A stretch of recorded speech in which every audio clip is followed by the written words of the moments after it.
Hello and welcome to a special broadcast on Prime Minister Narendra Modi's visit to Cyprus, his first stop on a three-nation tour to Europe and North America that will also cover Canada and Croatia on his way back home. It is the first visit by an Indian Prime Minister to Cyprus in over 2 decades.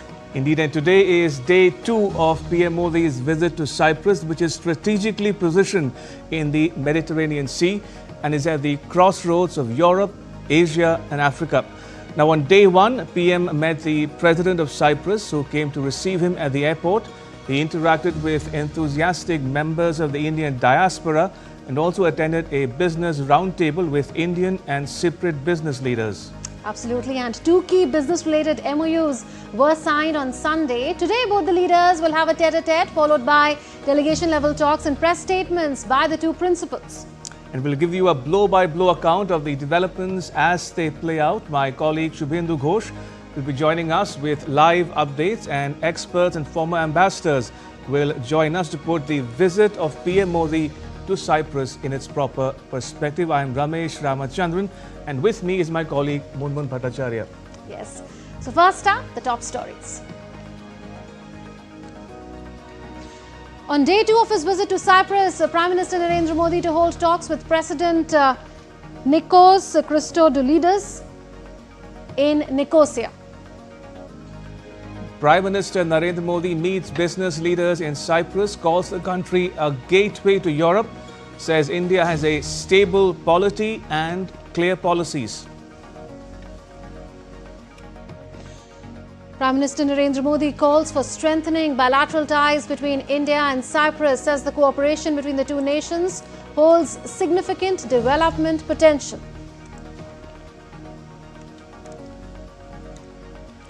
Now, Prime Minister Narendra Modi is currently on a 2-day visit to Cyprus. On day 2 of his visit to the Mediterranean nation, PM Modi will be accorded a ceremonial welcome at the Presidential Palace in Nicosia. Yes, and the 2 leaders will hold a private conversation at the Presidential Palace. Prime Minister Modi will hold delegation-level talks with the Cypriot leader, focusing on enhancing cooperation in trade, technology, education and cultural exchanges. Discussions are also expected to be held regarding relations between India and the European Union, issues related to the planned India-Middle East-Europe Economic Corridor or IMEC, and the situation in West Asia. The 2 sides are expected to sign a number of agreements. Issues of international importance will also be coming up for discussion during those talks.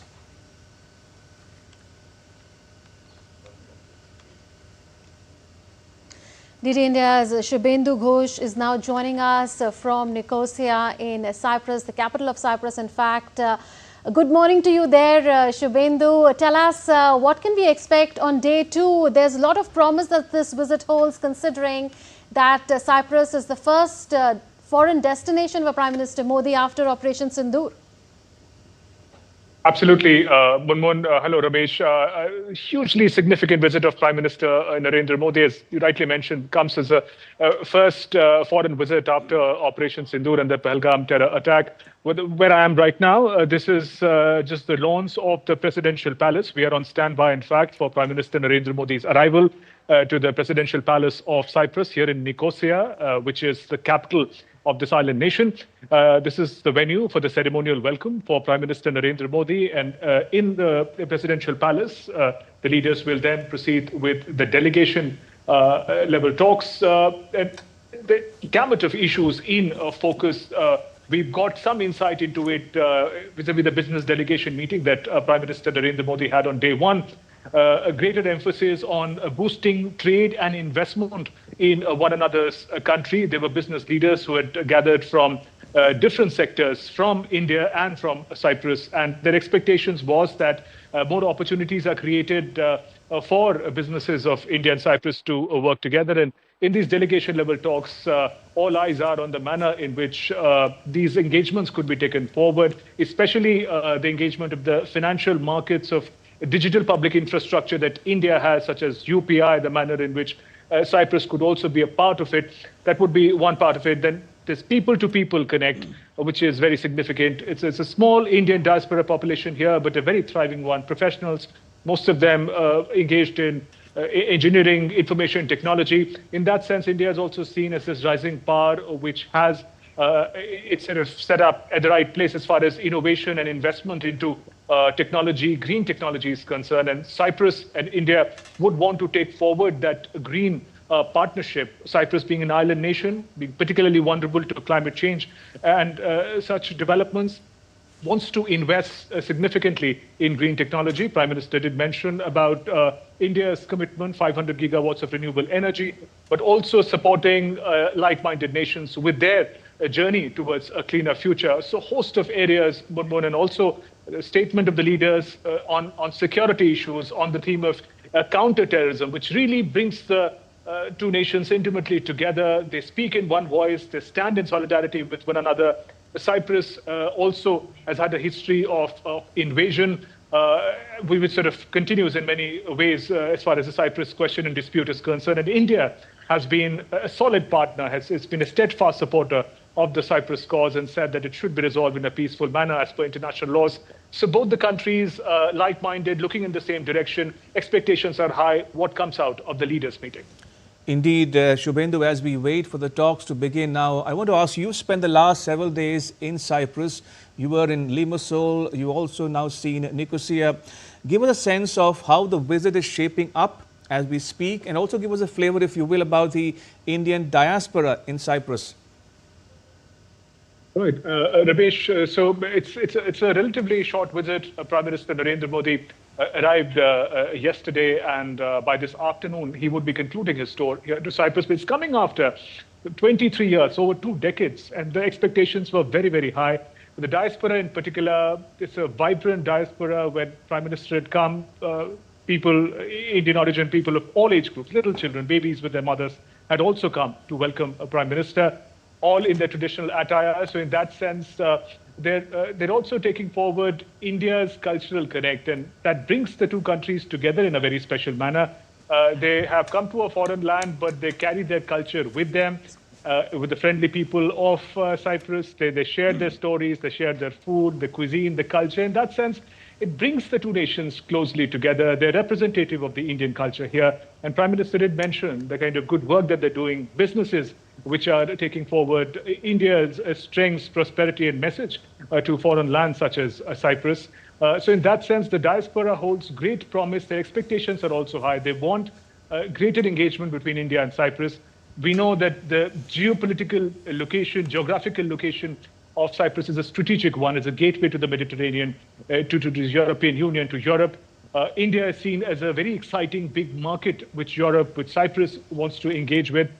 These members of diaspora, many of them business leaders, are in fact those ambassadors who connect the people of the two countries. And therefore, the leaders have said that people-to-people connect, bringing the people of the two countries together is going to be very significant. There is a great interest in the academia here, in Indian studies, in Indology. So in that sense, at various levels, we see people are engaging and coming together.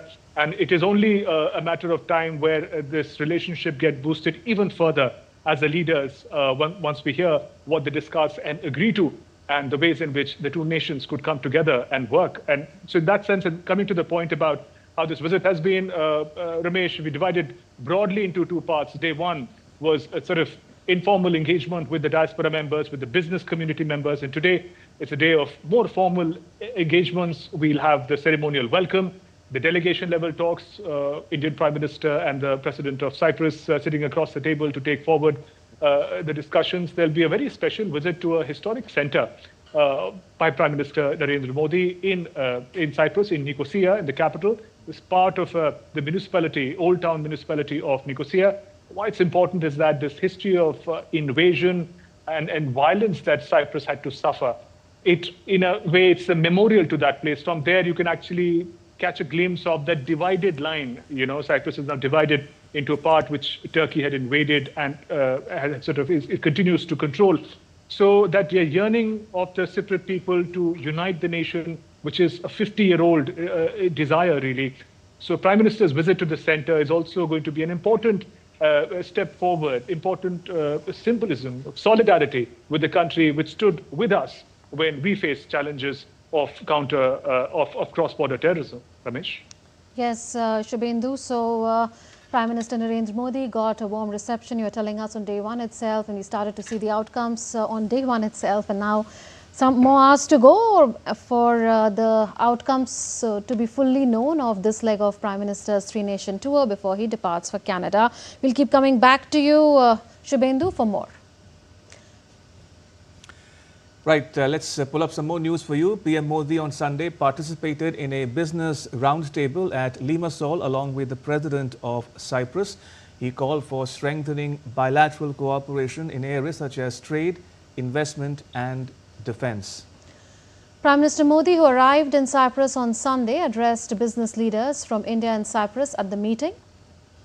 While addressing the business meeting, the Prime Minister highlighted India's stable political environment, transformative digital revolution over the past decade, and also opportunities for Cyprus to collaborate through initiatives such as the Unified Payments Interface.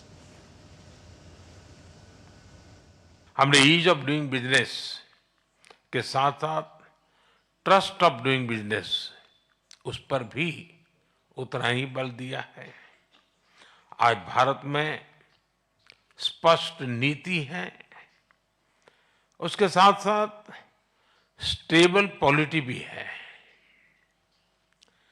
6 दशकों के बाद ऐसा हुआ है कि एक ही सरकार लगातार तीसरी बार चुन करके आई है। भारत की डेमोग्राफिक डिविडेंड और टैलेंट से आप भली भांति परिचित हो और आपकी बातचीत में भी इसका जिक्र हुआ है। पिछले 10 वर्षों में डिजिटल रिवॉल्यूशन आया है, फाइनेंशियल इंक्लूजन एक मिसाल बना है। यूनिफाइड पेमेंट्स इंटरफेस यानी यूपीआई के माध्यम से आज विश्व का 50% डिजिटल ट्रांजैक्शन भारत में होता है। फ्रांस जैसे कई देश इससे जुड़े हैं। साइप्रस को भी इससे जुड़ने के लिए बात चल रही है और मैं इसका स्वागत करता हूं। भारत में फ्यूचरिस्टिक इंफ्रास्ट्रक्चर के विकास में हम $100 बिलियन से अधिक का सालाना निवेश कर रहे हैं। Now, Prime Minister Modi said that India believes in balancing economy and ecology and that it is committed to a clean, green future. We welcome the agreement reached between the Cyprus Stock Exchange and India's National Stock Exchange to invest in Gujarat's gift city.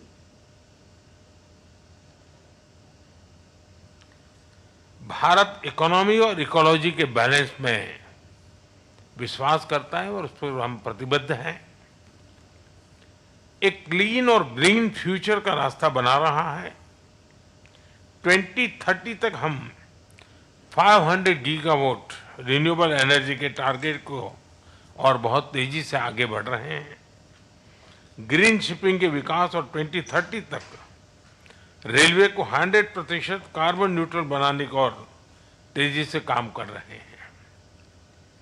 AI mission, quantum mission, semiconductor mission, critical mineral mission, nuclear power mission हमारी growth engine के नए engine बन रहे हैं।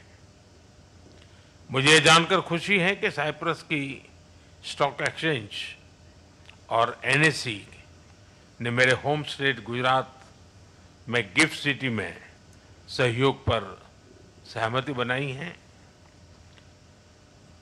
And joining us now for perspective is Ambassador Sanjay Panda. He is a former Indian ambassador to Turkey and High Commissioner to Seychelles as well. Ambassador Panda, such a pleasure to welcome you on this special broadcast. Through this visit of the Prime Minister, the first foreign visit after Operation Sindoor, is India killing many birds with one stone? Oh, you have hit the bullseye by saying this. Absolutely. This is actually a landmark visit, if you ask me, and the first international visit after Operation Sindoor. And the messaging, as I mentioned in diplomacy, messaging is more important or equally important as action. And there's a very strong message which has gone out to India's detractors and particularly to Turkey, So I think this visit is it symbolizes the fact that one of our strategic partners with whom we have had excellent relations, but we have not actually gone that extra mile, and which is what we are doing now, and it is timely. Ambassador Panda, we spoke to you last as the Prime Minister landed at the Larnaca International Airport and then made his way to the hotel in Limassol, where he was greeted enthusiastically by the diaspora as well. And thereafter, he addressed a business event and a private dinner capped the day's engagements for him. Looking back at day one's engagements, how do you assess the progress of the talks, the visit in particular, and also did it tick all the right boxes for you, especially symbolism attached by the fact that the President of Cyprus himself received the Prime Minister at the airport? Yeah, it's a red carpet welcome, and protocol was defined, and that shows the significance that Cyprus attaches to Prime Minister Modi's visit. And that personal equation, the chemistry is at work. I mean, if you read his social media, his X message, the president's message is very, very clear. And in fact, yesterday in the private meeting, the one-to-one meeting and over the dinner, there were issues which were discussed, and of course, that is the details are not spelled out so far. But I can tell you that every entire gamut of bilateral relations have been discussed. And so far as Cyprus and India are concerned, there are actually, if you ask me, sky is the limit. In fact, in our Mediterranean strategy at this point in time is of critical importance for several reasons. You see, Cyprus is the 10th largest FDI, actually comes from Cyprus, is one of the top 10 investors into India. And now Eurobank, that is the Cyprus bank, has opened a representation office in Mumbai. And now the stock exchanges have also agreed to collaborate. So there are a lot of things which are happening in the financial and economic field. So Turkey is actually losing the plot here for the simple reason that India was looking at Turkey as a stepping stone into Europe. And now the Cyprus, this visit, especially after this visit, Cyprus, and I'm sure this would have been discussed, as an important hub for the east-west connectivity for IMEC, India Middle East Economic Corridor, and also for the Indian interest in gas exploration in the Mediterranean. So I think the first day's engagement, there were substantive discussions which were held, but now with the delegation level talks, and as you can see from Prime Minister's statement now, where the delegation level talks are going on, the entire gamut of relations are on the table. Yes, also joining us now is Professor Sanjay Bharadwaj. He's with the School of International Studies in JNU. Professor Bharadwaj, welcome to this special broadcast. Is this anything but a routine diplomatic tour of the Prime Minister? Is this really heavy with strategic signaling and posturing? No, thank you very much. First, and of course, this is just not a simple diplomatic visit. It is very, very significant visit of Prime Minister Narendra Modi to Cyprus, while we are keeping the geopolitical, geo-economic, and geostrategic considerations into our account. While we are talking about the geopolitical significance of Cyprus, of course, that we had been having a long partnership on number of political and strategic issues, global political and strategic issues. The Cyprus had been constantly supporting India's Kashmir position and had been criticized the Pakistan-occupied Kashmir, what the Pakistan had been doing, and particularly extending support to the countering terrorism that India is suffering for long. The second very important point is that Cyprus has been supporting India India's candidature in the UN Security Council, and they are asking that it should be more democratic, and India's being a largest functional democracy in the world, their voice in the UN Security Council should be heard. The third very important aspects about the nuclear issues that it has been supporting that let India also become the member of the nuclear supply group, as well as like international atomic energy agencies. So that number of critical political issues had been constantly supported by Cyprus over the years. Second, very important that both the countries has very strong historical ties in a way of fighting against the colonial masters, fighting against the imperialist forces, and talking about the anti-colonialism, and that was that India has extended its support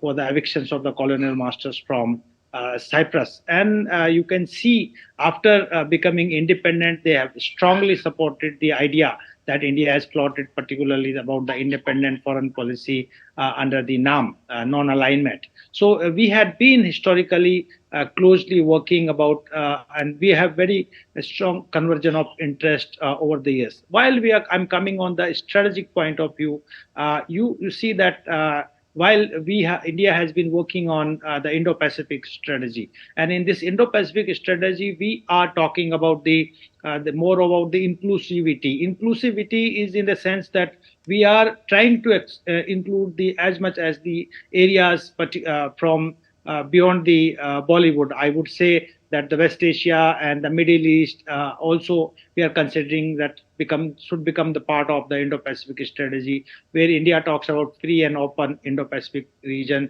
and free navigational rights. So in this perspective, while we are also looking forward to have strong strategic partnership with the Cyprus in the Mediterranean region, that where we have deep energy and trade relations, while we are trying to connect with the European countries. Geoeconomically, while I'm talking... Yes, Professor Bharadwaj, please do hold your thoughts. We are getting visuals of a ceremonial welcome being accorded to Prime Minister Narendra Modi at the Presidential Palace in Nicosia.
तो आप ये दृश्य देख रहे हैं सीधे Cyprus की राजधानी निकोसिया से, जहां presidential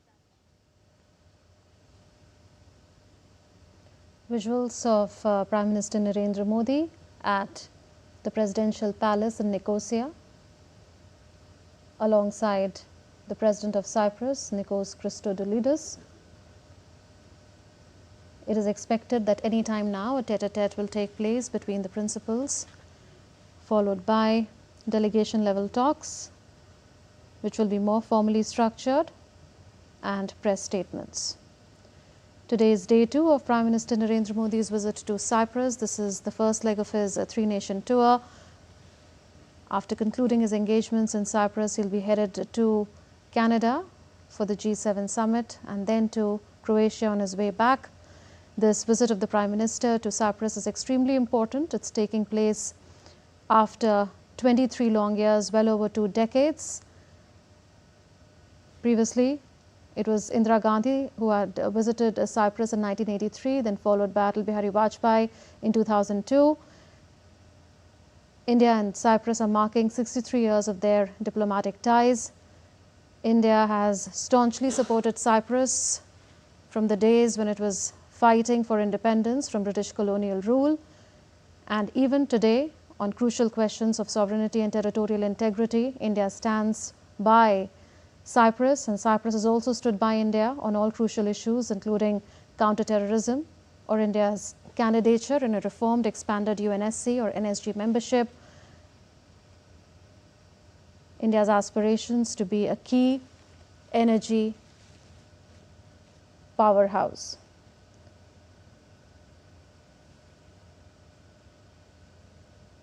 Prime Minister Narendra Modi and President of Cyprus locked in an informal conversation after the ceremonial level talks, after the ceremonial reception.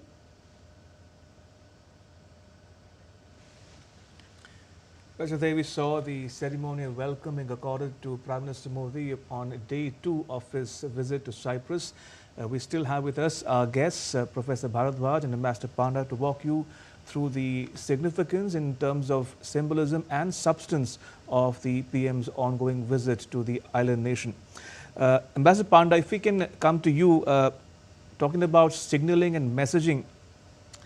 If we zoom out and look at the region as a whole, given what we know about Cyprus's ties with Turkey, India's own issues with Turkey, especially in light of Operation Sindoor, Turkey offering political, diplomatic support to Pakistan, supplying drones that were used against India after Operation Sindoor, and also Turkey turning a blind eye to terrorism coming from Pakistan directed against India. Given all those things that we know, is there scope for doing more on the India-Cyprus front, and also would this visit go unnoticed in Ankara, for instance? No, absolutely not. Ankara is closely watching how this visit unfolds. And obviously now India is very clearly, and there's no doubt about it, that it's building strategic alliances with Turkey's detractors. I mean, yeah, there's a commonality of interest. So there's a dual strategy here. One is to diplomatically isolate Pakistan in or you can put it rather more clearly, the Turkey-Pakistan nexus. But at the same time, there is a realization now that it is time to push forward this card, and there are many things on the table, and we have to go ahead and do it. So far as India's relations with Turkey, Greece, Armenia, etc., these have to be elevated now to the next level. And Prime Minister in his address yesterday was also referring to in Limassol to the business community. There is about $100 billion of infrastructure projects that India has plans for. And of course, there are many Turkish companies who are interested in these infrastructure projects. Now, on security grounds, if there is a possibility of debarring these Turkish companies, that opens up avenues for the Cypriots and the Cypriot companies to come into India with not only investment but also with their technology and participate in infra projects. So it opens up a major, strategic partnership with Cyprus. But what is more important at this stage is you have to look at the bigger picture. The larger picture is EU. Now, Europe at this point is going through a different, the post, now with the volatile US policies or Trump's policies, there is for the first time, there is a transatlantic divide which is widening. And this is the time that when multilateral institutions are really fading, there is a possibility of resurgence of Europe. And now for India and Europe, this is a possibility to anchor a new pole in this multipolar world, to anchor a new pole. And that also explains why the External Affairs Minister Jaishankar visited Europe twice in the last few days. So I think as was mentioned earlier, I mean, this visit is particularly important. I mean, killing several birds in one stone. And Cyprus is also taking over the rotating presidency of EU for the first 6 months of 26. And that is when really we look at a major opportunity for pushing forward the FTA and taking forward many of the projects that we have, which are in the works. Yes, Professor Bharadwaj, is it fair game, would you say, that India is building strategic alliances in the European region, including with Cyprus, which is very strategically located, we know, and is also seen as a sentry in a sense to that region because it's at the crossroads of Asia, Africa as well as Europe. Considering that India did extend a fig leaf to Ankara with the Operation Dost, if you would remember, after Turkey was ravaged by the earthquake in 2023. However, Ankara, in a sense, backstabbed India. It did not reciprocate. It supported Pakistan instead, diplomatically and militarily, and continues to parrot Pakistan's line on Kashmir issue and is not sensitive to India's core concerns and sensitivities. No, absolutely correct. So India is working on three fronts. One is, of course, it has emerged as the voice of Global South, particularly after G20 summit that India has hosted and talks about the one earth, one people and one village. So we have been talking about that. Let's talk about the global commons and global goods, particularly keeping the Global South into considerations and where India can represents the voices of Global South. So this was the first concerns, and there we are trying to connect the not only the Asian countries, but we are also looking beyond Asia to the African countries, where African Union was also been included in the G20. And now we are connecting with the European countries through the different infrastructural projects, while we are talking about the India, Middle East, Europe economic corridor. And there Cyprus is the gateway to enter in the European countries, though there are elements that they are trying to disrupt the entire. Do stay on, we'll come back to you momentarily, but in the meantime, we're getting you the visuals of a tete-a-tete, a private conversation between the two principals, the President of Cyprus and the Prime Minister of India. Remember, this is day 2 of the PM's ongoing visit to Cyprus as part of a 3-nation tour that will take him to Europe and North America. Remember, he's in Cyprus, and then we'll go onwards to Canada for the G7 summit, followed by a visit to Croatia. Prime Minister Modi has just been given a ceremonial welcome in Nicosia, the capital of Cyprus, and now the two leaders are closeted in a private conversation before the delegation level talks actually begin.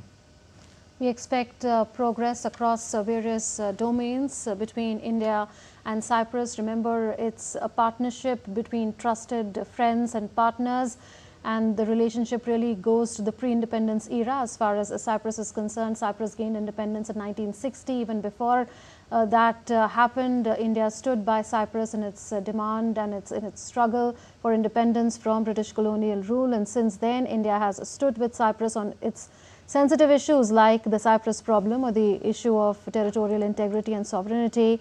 And Cyprus has also stood with India. There has been a lot of development cooperation between India and Cyprus over these years, particularly those 63 years since diplomatic ties were established after Cyprus's independence between Cyprus as well as India. And we expect cooperation in the economic domain. For instance, we've already seen 2 MOUs signed after the business roundtable had taken place on day 1 in Cyprus between the business leaders of India and Cyprus, one on the gift city in Ahmedabad, the other on enabling UPI payments that would help businesses of India as well as Cyprus in conducting those payments through UPI in Cyprus, and also help tourists, Indian tourists particularly, who visit Cyprus. They'll be able to make the UPI payments, so that MOU is directed at that end. And we continue to be joined by Professor Bharadwaj as well as by Ambassador Panda on this. Ambassador Panda, the question that I had asked Professor was in the context of how India is building strategic alliances with detractors of Turkey in the region. How important is this in diplomacy from India's perspective? See, this is particularly important at this stage, as I mentioned about messaging, but only now what we are doing, we are having both the messaging as well as a concrete action on the ground. I wanted to mention in particular about this Cyprus visit. Now, the relations between Cyprus and Turkey, especially, after the Turkish invasion of Cyprus, and where 1/3 of its territory was annexed by Turkey, and that formed the what is termed as Northern Cyprus, or the official name is Turkish Republic of TRNC, Turkish Republic of Northern Cyprus. Now, this TRNC is recognized only by Turkey and no other country. And now there is a whenever India's position, and whenever India has commented about this issue, India said that it has to be resolved diplomatically and bilaterally as per the the UN resolutions. What Turkey has not done in the Indian context, it has actually crossed several red lines in dealing with India. Whereas till now, India has never done that, even if it came to TRNC. So now we are clearly articulating our views and our displeasure vis-a-vis Turkey.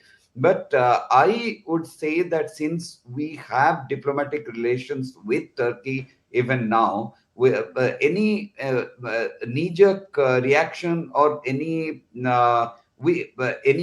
for example, I strongly feel that it's not a good idea for the decision we took about Indigo and Turkish Airlines, cancelling it. That's a major loss for Indigo. It doesn't affect Turkish Airlines too much. So India at this point, so far as Turkey is concerned, it has to have this calibrated move, what actually hurts Turkey, not letting them participate in infra projects in India, but not to hurt our companies who are operating by Turkey. And there is a $10 billion bilateral trade. Now, so far as India is concerned, the Turkish relationship with Turkish detractors, it started in a very calibrated manner. For example, E.M. Jaishankar, when he went to Armenia, he paid homage and paid floral tributes at the genocide memorial. I mean, this is something which has zero tolerance in Turkey. But anyway, Turkey realizes and the messaging is there. So it is a major strategic miscalculation so far as President Erdogan is concerned. And I feel that Turkey is missing a trick or two. They have to realize where India stands and where their relationship with Pakistan is taking them. Their ambition of reviving the caliphate glory is something which will always remain in the realm of dream. Indeed. Professor Bharadwaj, just to reinforce Cyprus's position or significance in geopolitics, it is a gateway to the Mediterranean and the European Union. It is a member of the EU, although it is not a member of NATO, unlike Turkey. But given what we know about the frosty ties that exist between Cyprus and Turkey on the one hand and India and Turkey on the other hand, the closer India-Cyprus ties would have a logic of its own, isn't it? Professor Bharadwaj? Right, while we try to fix that link with it is fine. Fine, I can. Yeah, please carry on. Absolutely, you have raised a very important point that the way the Cyprus is now is ready to take the presidency of the European Union, and number of critical issues while we are talking about the development as well as the security issues, keeping that ongoing the conflict in different part of the world and Middle East, and as well as the Ukraine and Russia. That India's role, India's being a law-abiding country, India's being a very credible international contributions in UN peacekeeping forces that Indian commanders has been served in Cyprus and all that. I think that India's position in the Europe and European Union will be strengthened through Cyprus while it will take the presidential shape. The second very important point is that we are trying to mobilize, we are trying to convince the people that India is the sufferer of the terrorism, and that there is the rogue states like Pakistan, supported by China and supported by Turkey, is basically doing the violent activities, or you can say through the non-violent non-state actors. So we are trying to bring this before the international communities, and that efforts we have done after the Operation Sidhu, that the number of delegations had visited to different countries to put the India's viewpoint about the countering terrorism and all that. I'm sure that through Cyprus, that European Union will also try to understand that the positions that India is facing, that the act and behavior of the Pakistan state that supporting to the violent non-state actors, the terrorist groups. So I think that would be a very this visit would definitely increase the understanding between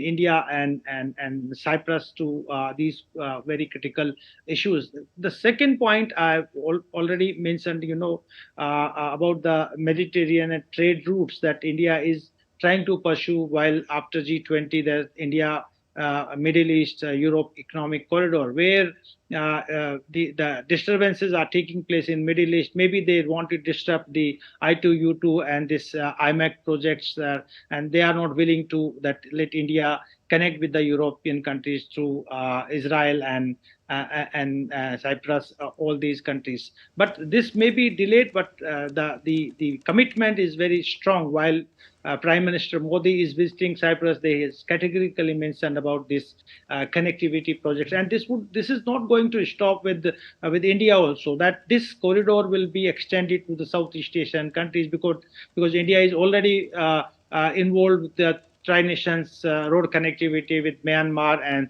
Thailand, that would be extended to the Vietnam. So India basically is trying to develop an alternative discourse, alternative routes to connecting the Asia with the European countries. While the Chinese, they are coming with the Belt and Road initiatives, and that is quite unilateral. But our projects, that IMAC is not the unilateral. The number of states and institutions are involved to promote this connectivity projects between India, Middle East, and European countries. There, Cyprus is very important, very critical partner for these projects. One more very important point is that India is also looking forward to have the maritime security and keeping this Mediterranean region and keeping this Cyprus geographical locations. We can also expect that a very constructive role by the Cyprus to ensure the free navigational rights to all the states for their energy trades and for the other routes and other trades between India and European countries. So this visit of Prime Minister Narendra Modi will bring the geopolitical, geoeconomic, and geostrategic. But one more very important aspect, while we are keeping that India is trying to connect the world and trying to meet the digital gaps, you can say the developmental gaps between the north and south. There Cyprus can also become a very important partners while having the technological cooperations, while we are having the trade and commerce cooperations, and of course the service sectors where India has been doing very well to the Europe and to the Americans, and the Southeast Asian countries, extending the health services, extending the educations and cooperations in science and technology. That Cyprus can be benefited through India's IT solutions, that service sectors in health sector and all that. So this kind of cooperations will develop build the capacity between the two countries to have more investments, more cooperations in the non-traditional security Hold your areas. thoughts, Professor. There we are seeing visuals of Prime Minister Narendra Modi being accorded with the Grand Cross of the Order of Macarius III. It is the highest honor in Cyprus, being accorded to Prime Minister Narendra Modi by the President of Cyprus. And this follows a tete-a-tete between the two leaders, extremely significant. सम्मान के लिए मैं आपका, Cyprus सरकार का और Cyprus के लोगों का ऐसे हार्दिक अभिनंदन करता हूं, आभार व्यक्त करता हूं। यह सम्मान केवल मेरा, नरेंद्र मोदी का सम्मान नहीं है, ये 140 करोड़ भारतवासियों का सम्मान है। उनके सामर्थ्य और आकांक्षाओं का ये सम्मान है। ये हमारे देश के सांस्कृतिक भाईचारे और वसुधैव कुटुंबकम की विचारधारा का सम्मान है। मैं ये अवार्ड भारत और साइप्रस के मैत्रीपूर्ण संबंधों को, हमारे साझा मूल्यों और हमारी पारस्परिक समझ को समर्पित करता हूं। सभी भारतीयों की ओर से मैं इस सम्मान को अत्यंत विनम्रता और कृतज्ञता से स्वीकार करता हूं। यह अवार्ड शांति, सुरक्षा, संप्रभुता और क्षेत्रीय अखंडता और हमारे लोगों की समृद्धि के लिए हमारी अटूट प्रतिबद्धता का प्रतीक है।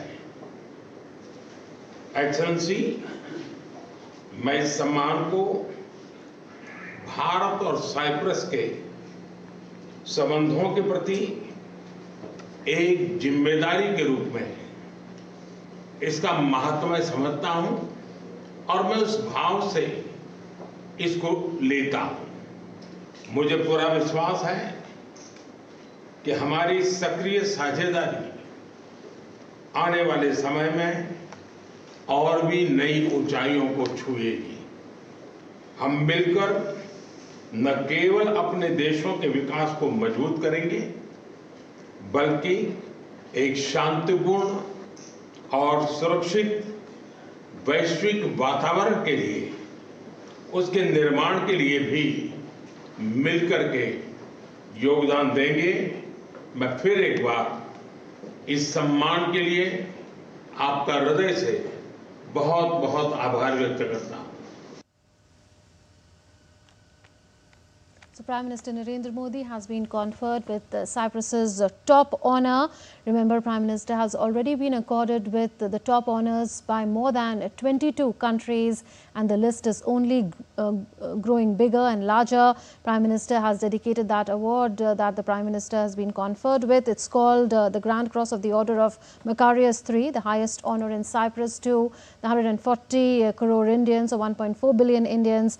And the Prime Minister said that it is also dedicated to the common values and common heritage of India and Cyprus. He spoke of how the honour represents to him the cultural ethos and the spirit of brotherhood in India, and also India's belief in the world as one family, or Vasudhaiv Kutumbakam, which was also India's motto as far as the G20 summit presidency is concerned. He said that the award shows our commitment to the questions of our territorial sovereignty and integrity, and he said that India and Cyprus will continue to work towards regional peace and global peace. Professor Bharadwaj continues to be with us. Professor, your thoughts on another top honour by another country being accorded by Prime Minister Narendra Modi, and this is not just another country despite its small size, it is extremely significant in the Mediterranean and in Europe. Of course, it is basically, you can see that it is that tall personality of Prime Minister Narendra Modi that has talked, his vision of the global South, his vision about the world peace, that he talked about that this time is not the time for the war. This time is the time for the development, and that development should be human-centric development. Talks about the people's global, you can say, people's need, keeping the need of the global goods like the food security, like the health security, education, all these issues. So his persona itself is so strong and so honored that मार्करियोस 3 सम्मान के लिए मैं आपका, Cyprus सरकार का और Cyprus के लोगों का ऐसे हार्दिक अभिनंदन करता हूं, आभार व्यक्त करता हूं। यह सम्मान केवल मेरा, नरेंद्र मोदी का सम्मान नहीं है, ये 140 करोड़ भारतवासियों का सम्मान है। उनके सामर्थ्य और आकांक्षाओं का ये सम्मान है। ये हमारे देश के सांस्कृतिक भाईचारे और वसुधैव कुटुंबकम की विचारधारा का सम्मान है। मैं ये अवार्ड भारत और साइप्रस के मैत्रीपूर्ण संबंधों को, हमारे साझा मूल्यों और हमारी पारस्परिक समझ को समर्पित करता हूं। सभी भारतीयों की ओर से मैं इस सम्मान को अत्यंत विनम्रता और कृतज्ञता से स्वीकार करता हूं। यह अवार्ड शांति, सुरक्षा, संप्रभुता और क्षेत्रीय अखंडता और हमारे लोगों की समृद्धि के लिए हमारी अटूट प्रतिबद्धता का प्रतीक है। एक्सेलेंसी, मैं इस सम्मान को भारत और साइप्रस के संबंधों के प्रति एक जिम्मेदारी के रूप में इसका महत्व मैं समझता हूं और मैं उस भाव से इसको लेता हूं। मुझे पूरा विश्वास है कि हमारी सक्रिय साझेदारी आने वाले समय में और भी नई ऊंचाइयों को छुएगी। हम मिलकर न केवल अपने देशों के विकास को मजबूत करेंगे, बल्कि एक शांतिपूर्ण और सुरक्षित वैश्विक वातावरण के लिए, उसके निर्माण के लिए भी मिलकर के योगदान देंगे। मैं फिर एक बार इस सम्मान के लिए आपका हृदय से बहुत बहुत आभार व्यक्त करता हूं। So there we saw the Prime Minister accepting the top honor of Cyprus, the Grand Cross of the Order of Makarios III, one of the few awards, world leaders to get the award on behalf of the government of Cyprus. We're standing by for the delegation level talks between the two principals, the leaders of India and Cyprus, followed by a joint press statement. We'll get to all that in just a bit, but I believe we still have with us our guests on this broadcast.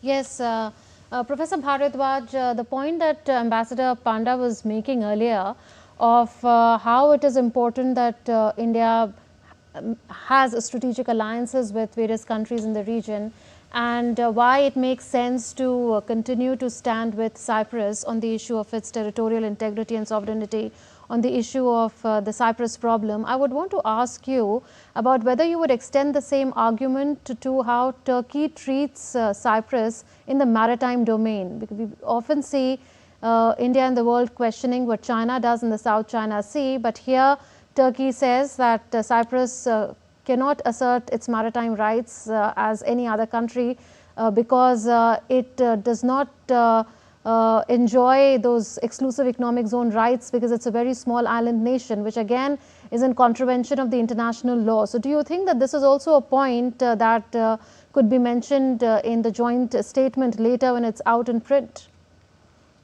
No, absolutely correct. See, I should bring before you 2-3 points. One is, of course, while we are keeping Turkey into mind, that we find that Turkey is behaving like the Chinese expansionist approach, that the China is trying to expand itself in the South China Sea. In the same manner, Turkey is also trying to expand its rights in the Mediterranean region.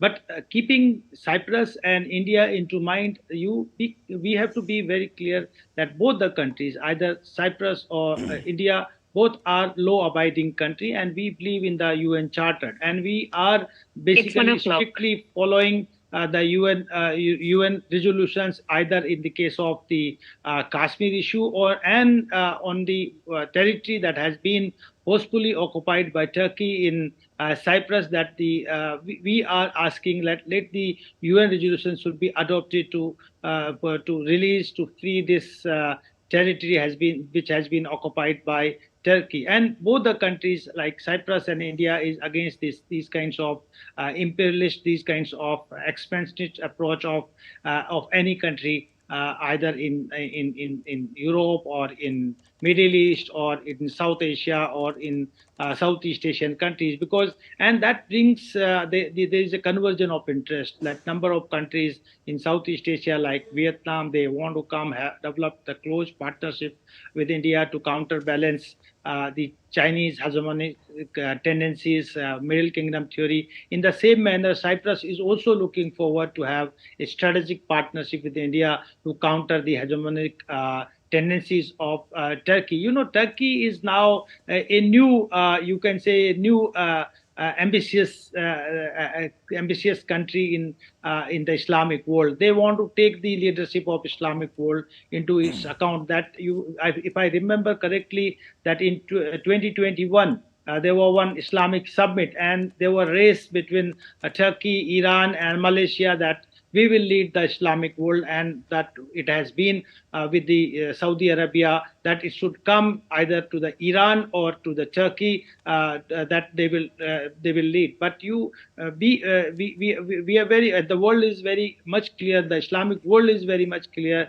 that these states are they are particularly Iran, if I'll say Pakistan, and all these states are rogue states, and you can say, believes in the more fanatic and more Islamist ideology. Turkey is trying to be everywhere in their diplomatic gestures either, and wants to facilitate all the countries, but siding with the Pakistan in this recent Pahalgam attack means that they are basically more inspired by the religious fanatic ideologies rather than taking about and abiding with about the international rules and regulations or territorial integrity and sovereignty of other countries. So you can see that the ambitions of the leader like Erdogan and ambitions of the country of like China and Turkey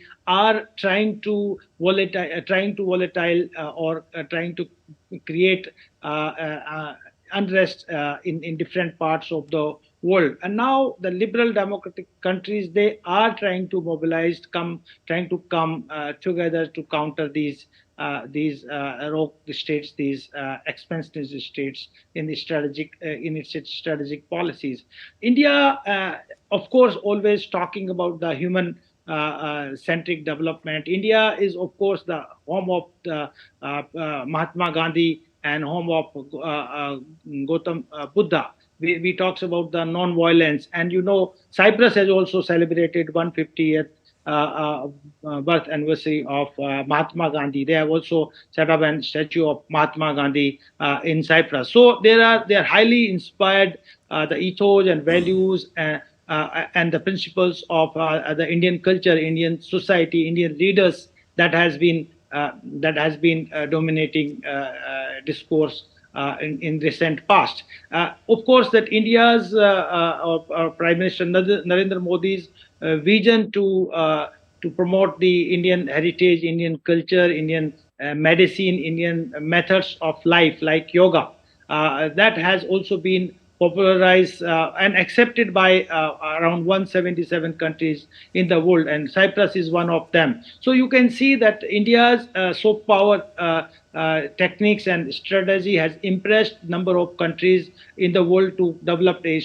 strong, close, constructive partnership with India, including Cyprus. So, in fact, while Prime Minister Narendra Modi is visiting any part of the world, like correctly mentioned, that 22 countries has already honored Prime Minister Narendra Modi with their highest award. Now, today is 23rd country is the Cyprus that has also honored the highest honor and award of Cyprus to Prime Minister Narendra Modi. So you can see that they are highly impressed with the leadership of India or Indian leaders who is representing 140 crores of the people of in the world. So these kind of gestures and the posturing or the policies have been attracting to the world community. Even the Chinese premium has also accepted that India's soft power strength that has been impressed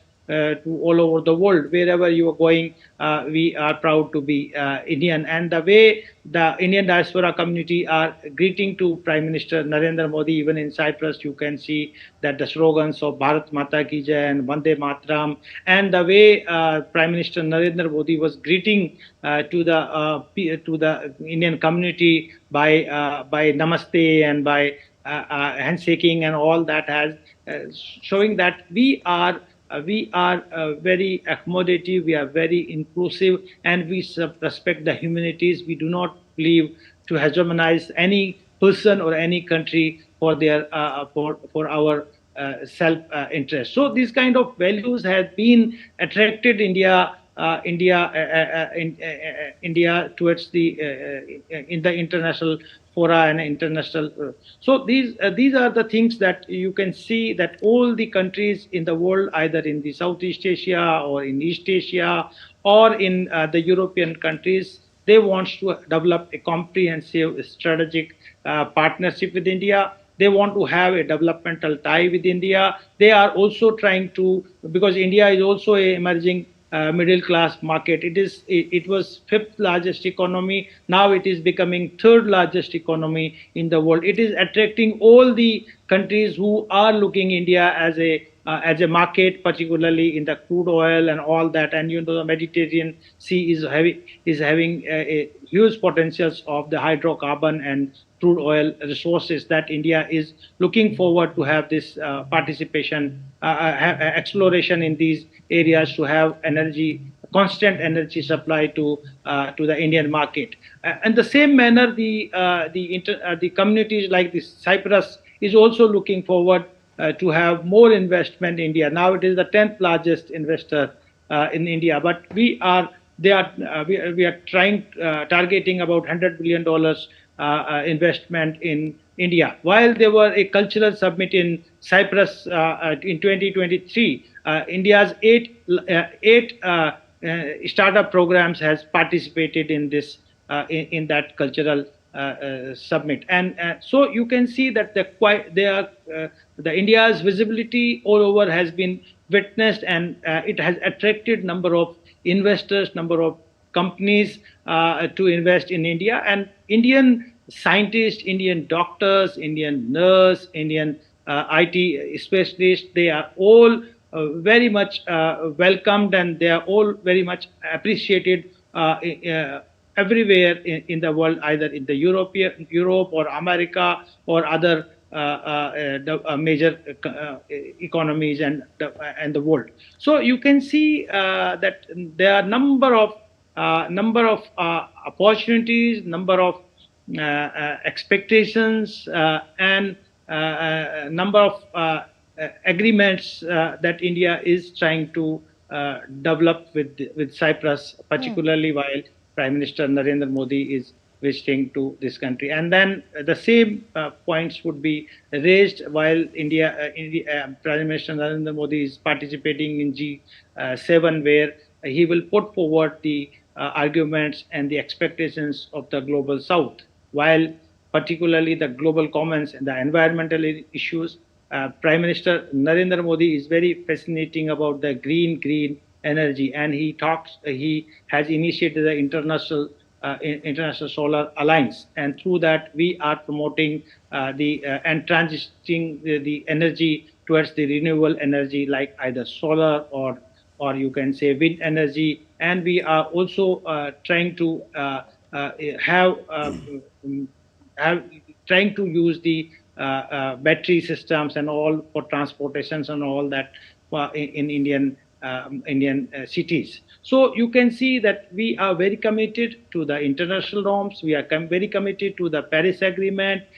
We are actively participating in COP summits, and there we are also trying to have the climate justice. In this climate justice, particularly India is also standing with the global South, where the developed countries, the global North, should bear more responsibility while protecting the environment. The global North. So you make a very important point on the issue of energy security, and you are also taking it to the G7 summit. But focusing on Cyprus for now, Ramesh, we have another guest joining us. Right, let's take a moment to welcome another guest who is joining us on this special broadcast. Joining us is Ambassador Yashvardhan Sinha, a former Indian High Commissioner to the UK, Sri Lanka, and a former Indian envoy to Venezuela. Ambassador Sinha, welcome to this special broadcast. Now, as the two leaders head into the delegation level talks, may I ask you for your opening comments, your first impressions of the PM's visit to Cyprus, and your thoughts on how the visit is shaping up? Thank you for having me, Ramesh. Welcome. And I would like to frame it in the context of what has happened in the recent past. You must realize that this is the first visit abroad of Prime Minister Modi after Operation Sindoor, and a first visit by an Indian Prime Minister to Cyprus in 23 years. I think the last visit was by Prime Minister Shri Atal Bihari Vajpayee in 2002. Now, I think the previous speaker has probably spoken about the close links between Cyprus and India, long-standing links as founding members of the non-aligned movement. We have supported each other, not just bilaterally, but also in international fora. And in the particular context of Cyprus's geographical location and geopolitical importance, I think we are sending out a very strong message, not only to Cyprus and the European Union, who we have been engaging closely, but other countries neighboring Cyprus about where we stand as far as Cyprus is concerned and where our bilateral relations are headed to. And the sort of welcome that Prime Minister Modi has got in Nicosia, in Cyprus, is unprecedented. And I think we can look forward to much closer relations in all spheres between India and Cyprus. So as you're aware, Cyprus is assuming the presidency of the European Union next year and will play a very important role in India-EU relations. But bilaterally, as I said, we've had very close relations, and I think we will see an enhanced defense cooperation between India and Cyprus. And some of India has emerged as a major exporter of defense equipment and armaments and ammunition. And I'm sure Cyprus would like to avail of the critical technologies available in India in defense production. And I think some of our equipment, if I can put some of our arms and armaments, have proven themselves during the recent conflict with Pakistan. So I think the defense component is very important. The political component is extremely important because, as I said, Cyprus is assuming the presidency of the European Union. And given our long-standing links, I think it can be an entry port into Europe for Indian business, whether it's in fintech, and whether it's in manufacturing, whether it's in the services industry, in the IT and IT-enabled services. I think Cyprus has a well-developed infrastructure and market and can be utilized by Indian businesses in tie-ups with the larger European continent and the EU in particular.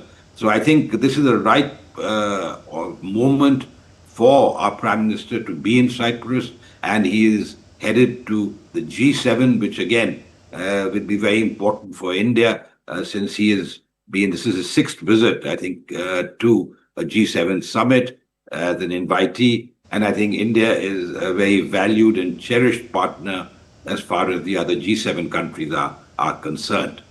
Yes, Ambassador, do you also see Cyprus as a key link in IMEC? We know that there are tensions in West Asia, and hence we don't expect much insofar as West Asian component or Middle East component of IMEC is concerned. But do you think that, considering that there are so many ports in particularly the southern Mediterranean arc, and Cyprus, of course, is strategically placed, so do you see a lot of potential in terms of port-led infrastructure and shipping and more shipping of gas, for instance, because we know that Cyprus is sitting on a lot of volumes of gas, and there is obstructionism again happening there by Turkey there. So do you think that in the context of connectivity and energy security, Cyprus could play a big role going forward?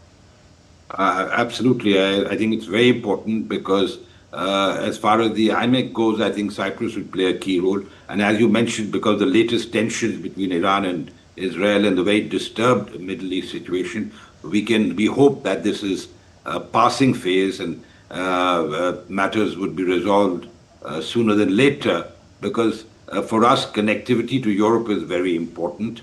And there is a lot of emphasis on, in fact, we recall at the G20 summit, there was also discussions on this IMEC, and I think Cyprus would play an important role. As far as the hydrocarbons are concerned and gas, I mean, unfortunately, we have a situation where there has been an illegal invasion of parts of Cyprus in the Turkish-occupied territory of northern Cyprus, and they play an obstructionist role. And that is why I think India's relations with Cyprus, Greece, and other like-minded countries is extremely important, because I think a message needs to be sent to the right quarters that India is not a small country. India is not, it's a major economy, and the fifth largest, about to become the fourth largest by the end of the year. And I think if that happens, and then India is again slated to become the third largest in a few years, I think everybody is taking India seriously, not just economically, but politically, given its size and the role that it plays in international affairs. I think this visit is particularly significant, and any agreements that come out of this would need to be assiduously pursued by both sides so that there can be a quantitative jump in terms of the relationship bilateral as well as multilateral through the EU. So I think Cyprus plays an important role there. Before I go across to Professor Bharadwaj, Ambassador Sinha, since you referred to the ongoing Iran-Israel tensions, now besides Turkey, of course, Iran-Israel tensions also engage the attention of Cyprus and India alike. Do you think the bilateral talks might touch upon that issue as well? I ask you this because one can get a sense of the urgency and immediacy of the issue by looking at the geography of Cyprus. Now, Haifa in Israel is closer to Cyprus than, say, Jerusalem or Tel Aviv. And if one stands on the shores of Cyprus, you can actually see missiles flying over Israeli skies. Absolutely. I think certainly the Iran-Israel conflict would feature in discussions, and an exchange of views on such an issue would be extremely beneficial, I think, to both sides. And as you're aware, India has good relations with Israel and Iran. And you mentioned Haifa, and I'm reminded of the role played by the Indian cavalry, the Jodhpur Lancers and others during the First World War in 1918, liberating Haifa from Ottoman Turkish rule. And it was very important. People remember that even now. And I think India, again, plays a very important role now as a major power. And I think India is in a position we have been advising restraint to both the combatants, both Iran and Israel. We have ties with both these countries. So I think you will see India playing an increasingly important role as time goes by in international affairs in terms of not only resolving conflicts, but also because the fact that India's voice is heard in chancelleries across the world. Coming to you, Professor, now, like you mentioned, and the guests here have all mentioned about how Cyprus will be becoming the president of the EU Council 1st January onwards for 6 months. Now, this is a crucial time for India-EU relationship. One of the guests talked about how the European Union as a whole is becoming extremely significant for India, and there could be a win-win partnership between India and Europe, considering how Donald Trump is backtracking on multilateralism and waging trade wars. But in terms of FTA talks between India and EU, they've been long drawn. We've succeeded on the UK front. Do you expect Cyprus to play a positive role there, a pivotal role, expediting the FTA negotiations? Yeah, let me put in this way. There is more conversion of interest between India and Cyprus on number of global and regional issues, including the trade and investment regimes. There is very less that has the diversion between India and Cyprus, either in the issue of trade, either investment, security issues, and you can say that diplomatic and military partnership. So India has developed a very conscious military strategic partnership with the United States, and the same manner we have developed very close strategic partnership with France and UK. And India is also becoming, a very significant trade partner with the European countries. Though Cyprus is not the member of NATO, but Cyprus is the member of the European Union, and this would also put India's concerns before either the economic as well as the security concerns before the European economic and security communities, that India's viewpoint should be heard in proper, in just a manner. This is one. The second point, you correctly pointed out that India is now, because India did not join RCEP, so India is looking forward to have more free trade agreements with the number of countries, and there we are aspiring to have more close commercial and trade ties with the European Union.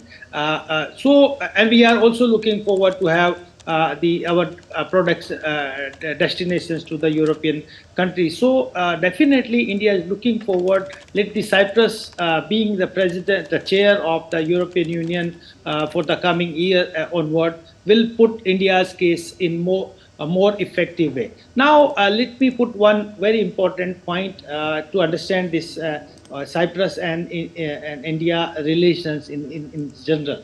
You know, while we are looking that there are now deep interactions at the apex level, at the macro level, while Prime Minister Narendra Modi visited after 23 years, but you can see that how foreign ministers are extensively engaged with the counterpart in Cyprus for a number of issues of development and strategic partnership. And there are also other ministers, other engagements, high-level visits has been taken place. But what is less, and I think that we can work more about the civil society dialogues, because that would give a space to understand India's ethos and India's culture, India's values to Cyprus in particular, and the European countries in general. So that more civil societal interactions between the journalists, between the lawyers, between the academia,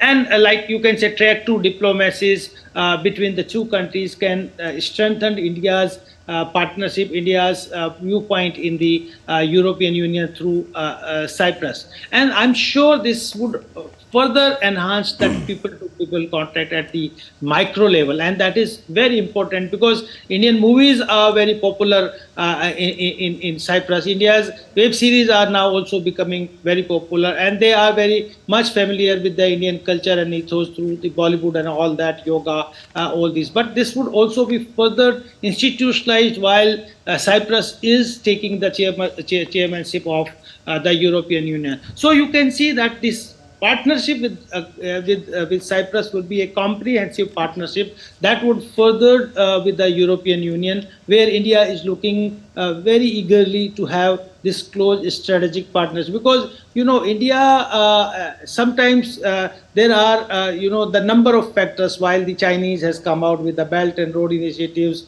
Chinese has shown the deep pockets and investment and trade attractions to the European countries, including Germany and Italy. Italy has joined Belt and Road initiative because there were no alternative. Now India has come out with an alternative to have the India Middle East, Europe economic corridor, and there are opportunities to invest in India and the European countries. So now, since we have developed an alternative discourse for the developments, that these countries would definitely love to have more closer trade and investment ties with India. Very important point has been raised while you're talking about Ambassador, about the Israel and the Iran conflicts. You know why India has sided with the Israel? Because Israel has also suffered from the terrorist attacks from the Hamas. So we are against any kind of terror act that is taking place all over the world. So we are basically denouncing and condemning all kinds of terror either the Hamas is doing or other states is promoting and supporting the terror and becoming a terror-sponsored state.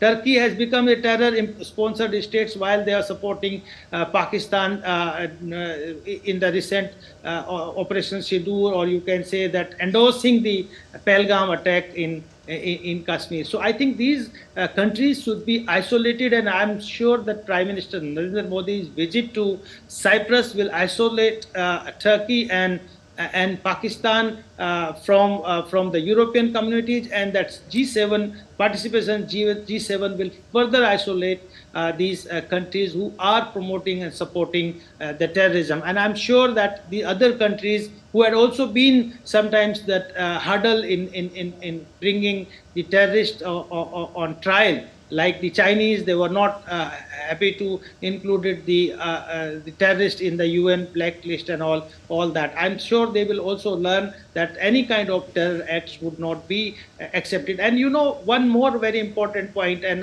that is the strength of the Prime Minister Narendra Modi. While you have seen that we have the democratic environment at home, we have all the political parties, they can have their views about different issues, but on the foreign policy issues and on the security issues, that there is consensus and there is one voice, that is India's voice. And that India has sent the different delegations in the different part of the world, has comprising different political parties and ideological people, but they were having one voice, that India will not tolerate about any kind of terrorism. We will have the zero tolerance towards terrorism, and we are deploring, we are against those countries who are promoting terrorism and doing the fanatic and religious activities, fundamentalism, extremism in South Asia and other parts of the world. So you can see that these kinds of gesture and posture of India will make this issue a global issue, and the countries who are having the double standard on terrorism and who are having the double standard on the number of other issues, I think they will understand, and they will side with the justice, they will side with the peace that India is talking and promoting all over the world. And Prime Minister Narendra Modi has always talked, because we are not we do not believe in the military actions, we do not believe in the war. In fact, we want to resolve all the conflicts through discussions, diplomacy and dialogue. Even on the Ukraine-Russia war, we have talked about, let's have the dialogue and let the countries involved for the diplomatic efforts to resolve these conflicts. We are not supporting any kind of humanitarian crisis in this. Even the same thing as in the Iran and Israel context, that we are having very strong economic partnership with Iran. We do not want to spoil. We want to connect with Iran through international north-south corridor connecting to Central Asia and Russia. But we are also not against we are also not accepting that any country promotes terrorism and fundamentalism. In right, Professor, do stay on. Let me go across to Ambassador Sinha. Ambassador Sinha, while we are waiting for the first visuals of the delegation level talks between the leaders of India and Cyprus, I want to go back to the point you were making earlier on in your intervention there. You refer to the scope for doing more on the defense front between India and Cyprus. Now, in that context, if we zoom out of the region and look at the Southern Caucasus as well, besides the Mediterranean, we've seen that India has, is selling arms to Armenia, for instance. Armenia is buying the Akash surface-to-air missiles from India. Talking about defense in particular, do you see an alliance of sorts, if not an alliance, a partnership of sorts between India, Cyprus, Greece and Armenia to counter the Turkey, Pakistan, Azerbaijan nexus, as it were? Ramesh, I don't see an alliance as such, because I think India generally eschews, alliances, but partnerships certainly. And these partnerships don't necessarily have to be aimed against any other group of countries. But the very fact, and if you, I don't know if you remember that our relationship with Cyprus, I mean, the old guard still remembers with gratitude the role played by General Thimaya. General Thimaya was, of course, our army chief, and he was the commander of the UN peacekeeping forces in Cyprus in 1964-65. If I remember correctly, he died while on duty. Indeed, he died in harness in Cyprus. Right. That's right. So I think we have that history with Archbishop Makarios, long-serving president, and very close relationship with the Indian leadership. Whether it was a non-aligned summit, we're also members of the Commonwealth, incidentally. So we have a lot in common. And to build on that, we are able to, since we have a similar legal system, etc., it's much easier. We have so many in common commonalities. So as far as defense equipment is concerned, I'm not sure exactly what Cyprus would require, but certainly, arms and ammunition is something that Cyprus would require, considering that they have a part of their territory under illegal occupation, part of their country, and a constant threat in the Aegean Sea from a expansionist country like Turkey, particularly under the present government there. So I think certainly partnerships with Greece and Cyprus and Armenia are already taking place, and further strengthening can be envisaged. But as I said, not necessarily in an alliance against a group of countries, but certainly bilaterally and, if required, collectively. Right. So what is the message that's going out to Ankara, and would Ankara be bothered by the visit of the Prime Minister, particularly to Cyprus? Do you think that Ankara would be affected? I'm given to understand that there is already a business delegation of from Turkey in Mumbai, and so it means that Turkey does want to continue to have business contacts with India, economic contacts with India. There's already a bilateral trade volume of $10 billion between India and Turkey. So what are the stakes really for Ankara? What do you think Erdogan must be thinking?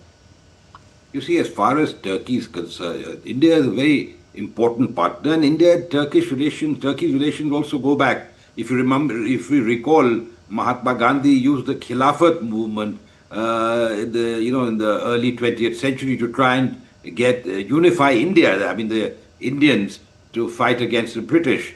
Now, our relationship when Mustafa Kemal came to power, he led a sort of secular government which was very much in sync with what we wanted and what we became after independence. However, the problem is not between the Turkish people and the Indian people. There is a lot of bonhomie, there is a lot of respect. There are a large number of Indian tourists who go there. A large number of Turkish companies are present in India. But the problem is the current government of Turkey, led by President Erdogan. He has adopted positions inimical to India. So you cannot have a situation where the president of the country sides with your enemy openly, seeks to undermine your territorial integrity and sovereignty, and you have business as usual with that country. So I think we need to decide where we need to go. And certainly, as far as trade is concerned, people-to-people contacts, they've been on for a long time. But we need to consider whether we should allow Turkish companies in sensitive areas of our economy, because with their president espousing Pakistan's cause at various fora, I think we need to be doubly careful. I'm sure the government is reviewing the relationship. But as I said, the contacts between the people of the two countries remain warm, remain close. So I think we need to take a call on how we handle that relationship. Ambassador Sinha, just to amplify the point you were making there about India's contribution to UN peacekeeping force in Cyprus, if I can pull up the relevant information. Sorry, test. I hope audio is okay. Ambassador Sinha, General Thimayya died in harness in Cyprus in 1965, and he was honored by Cyprus with a commemorative stamp, and a street in Larnaca was named after him in 1966. So at present, as we speak, there's at least one Indian Army officer in the UN peacekeeping force in Cyprus. Right, yes. We'll also go back to our colleague Shubhendu Ghosh, who is standing by in Cyprus as we speak.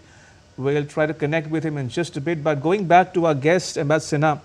Ambassador Sinha, the visit of the Prime Minister, as it unfolds before our very own eyes, the two leaders are now holding delegation-level talks.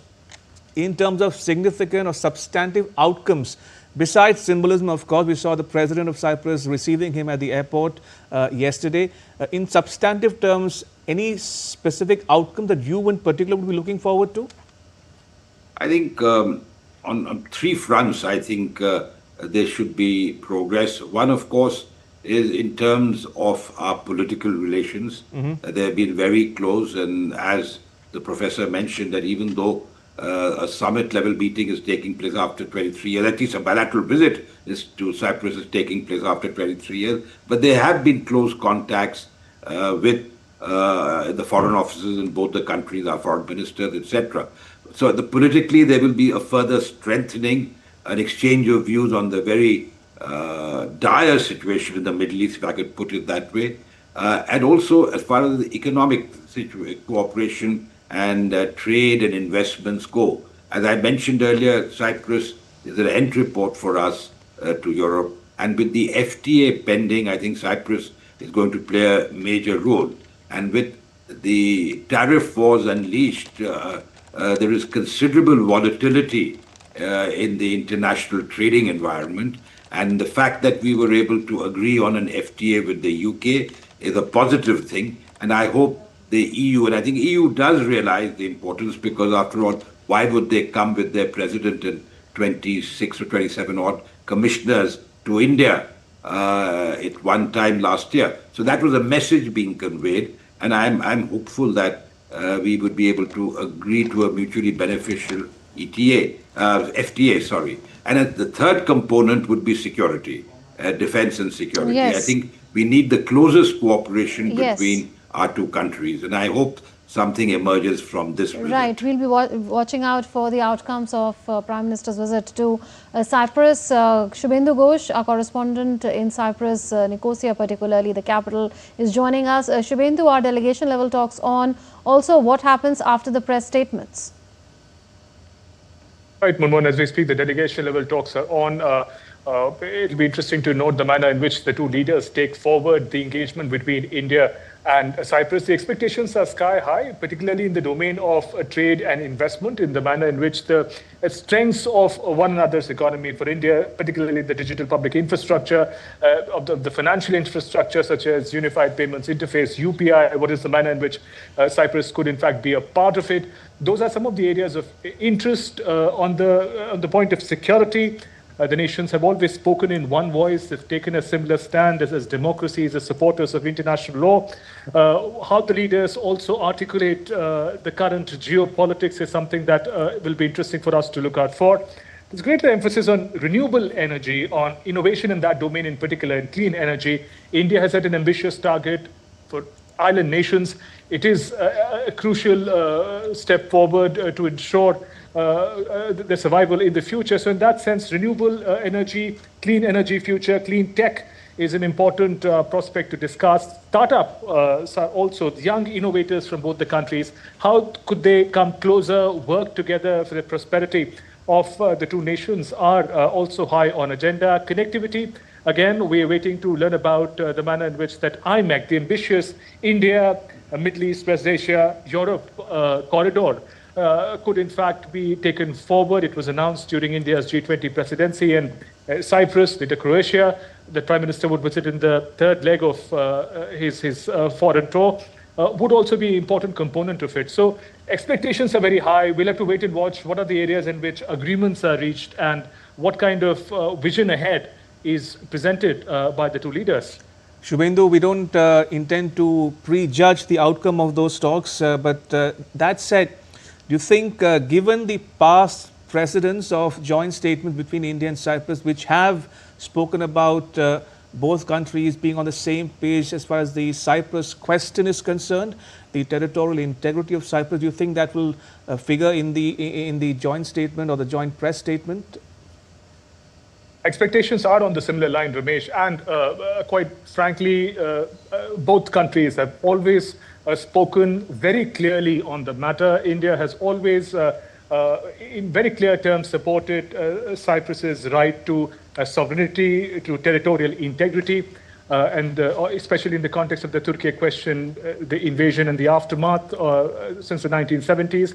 Similarly, Cyprus has also been a very strong supporter of India's fight against cross-border terrorism. When the Pahalgam terror attack happened, Cyprus was one of the first countries to, in no uncertain terms, condemn the terror attack. So in that sense, they are natural partners as far as the fight against extremism, fight against terrorism, fight against geopolitical bullying is concerned. So given that they both also have an immediate context, which is a sensitive one, it is likely that the two leaders would want to articulate not just their own perspective, but what the partnership of the two countries mean on issues of such geopolitical significance.